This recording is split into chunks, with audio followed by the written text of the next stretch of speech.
बरेच दिवस झाले मी हे आणून ठेवलं होतं, पण शेतातल्या कामाने काही लावणंच नाही झालं आणि तुम्हाला दाखवणं पण नाही झालं. पण याच्यामध्ये काय आहे चला मी दाखवते तुम्हाला. आणि आपलं किचन आज मी तुम्हाला एवढं छान करून दाखवणार आहे.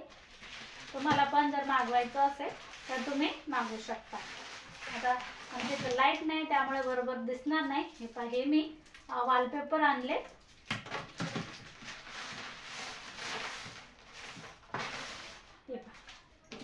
असे 6 आणले. एक खोलून ठेवला. आधी पण व्हिडिओ शूट केला पण ते व्हिडिओ काही शूट झालाच नाही.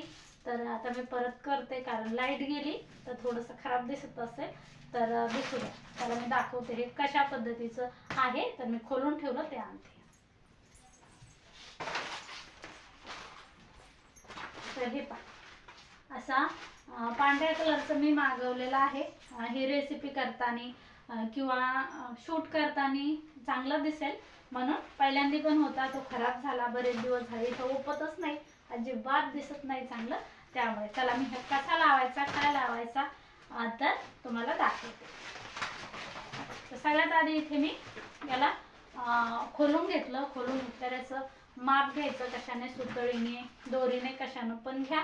आम्ही दोघी सासूने मिळून माप घेतलं याचं असं. आता याला मी कापून तुम्हाला लावून दाखवते.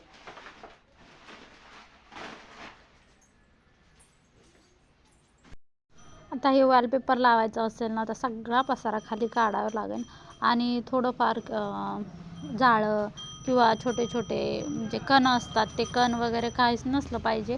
त्यामुळे मी सगळा पसारा खाली घेते. आणि याच्या आधी पण मी वॉलपेपर लावले तुम्हाला सांगितलेच. पण काही वॉलपेपरना वेगवेगळे असतात. काही वॉलपेपरला जास्त चिकटपट्टी नसते, काहीला असते.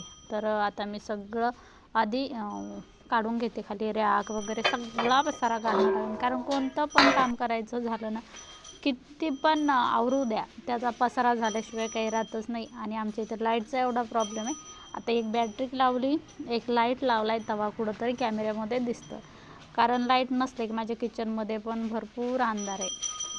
पाहू त्याला उजाडाचं पत्तर टाकायचं तर राहूनच गेलं. कारण आमच्या इथे ना मिस्त्रीच नाही भेटत आणि भेटले बी तर आपल्या मागे कामं असतात तर त्यामुळे राहूनच जातं. आता सगळा पसारा मी काढून घेतला आणि आत्याची मदत घेते. कारण एक जणीचं काम नाही आहे. आधी मापून घेतलं त्यानंतर इकडच्या साईडचं लावलं. हे पहा आधी माप काढलं, दोही कापले बरोबर आणि आत्या आणि मी लावतो अशा पद्धतीने. एकदम ते जर एकमेकाला चिटकलं ना तर लगेच खराब होऊन जातं. त्यामुळे खूप सावधानीनं काढणं लागतं. तर आत्याला म्हणलं थोडंसं मला मदत करू लागा. तर आम्ही दोघी सासूनानं हे लावलं. हे पहा अशा पद्धतीने. आणि याला ना थोडंसं कपडा बिपडा घ्यायचा आणि जसं तुम्ही चिटकताना तसं त्याला थोडंसं आपण पोतारा घालतो ना, आता मी पोताराच म्हणते, तर तसं त्याला चिटकून घ्यायचं किंवा स्प्रे करायचं अशा पद्धतीने. थांबा मी दाखवते. तर हे पहा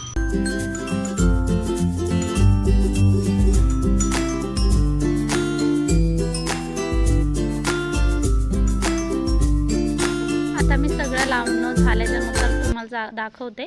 कारण पूर्ण लावायचं म्हणलं हे पाईप तर मी पूर्ण लावून घेतलं आहे आणि इतकं छान दिसतं ना एकदम सुरेख.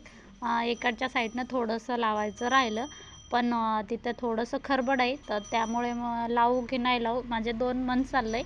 पण पाहू जर जमलंच तर लावू, नाही लावलं तर तसं पण राहिलं तर चालतं. कारण त्याच्या खाली किचन रॅक असते, रॅक खाली भरपूर पसारा असतो, नाही दिसलं तरी चालतं. पण हे पहा मस्त दिसत आहे. तुम्हाला कसं वाटतं कमेंटमध्ये नक्कीच सांगा. चला तर मग आज गणुराजाची तर मजाच मजा आहे. कारण मामा आला होता आणि मामाने त्याच्यासाठी त्याच्या आवडीचे पूर्ण पदार्थ आणले होते. लेकरांना ना मामा आलं की काहीतरी आशाच असते. तर मामाने येताना मस्त असं फाफडा आणला होता. काय फाफडाच म्हणतात का त्याला, मला काही येत नाही, माहीत नाही बरं जास्त.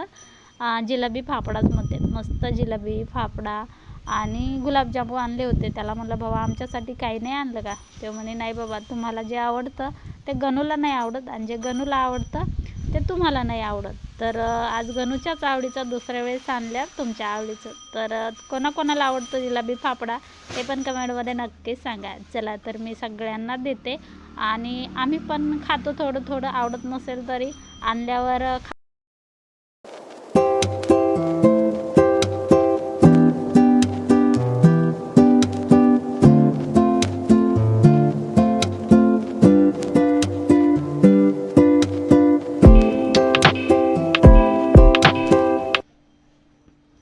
ह्या भाजीला फुटाणे असेल तर खूप छान भाजी होते.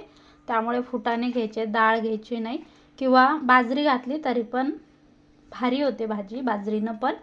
आणि लसूण इकडे फूल आणि खोबरं छान भाजून घेतलं. फूल म्हणजे काय तर हे दगड फूल आहे, हे पहा. तर असं दगड फूल असतं. तर हे सगळं मी मिक्सरला बारीक करून घेते. हां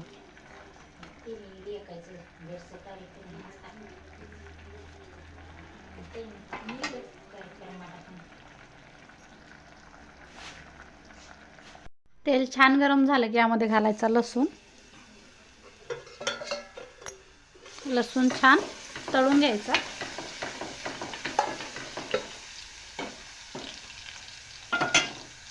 जिरे मी आधी पण घातले होते, अगदी थोडेसे जिरे.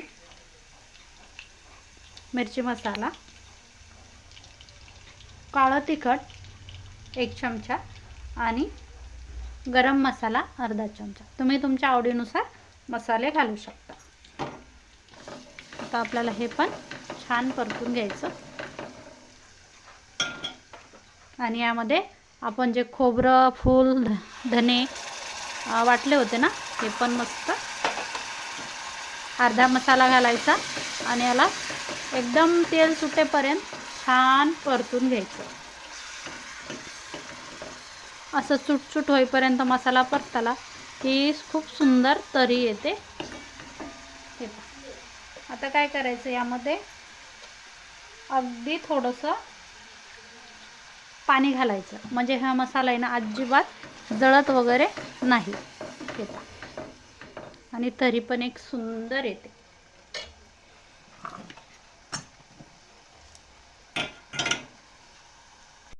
छान सुटलं की शिजलेलं मटण घालायचं. मटण मी आधी शिजून घेतलं.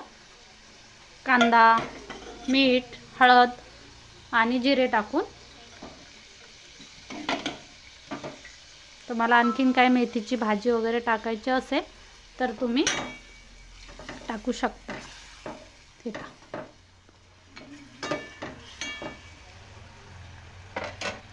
आता लगेच यामध्ये आपल्याला म्हणजे आपण फुटाणे वाटून घेतले होते ते फुटाणे घालायचे आहेत.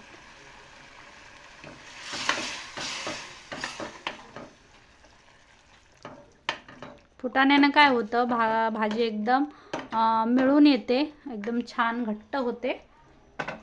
हवं तेवढं पाणी. आणि आधीच मीठ टाकलेलं असल्यामुळे मी याला मीठ टाकणार नाही.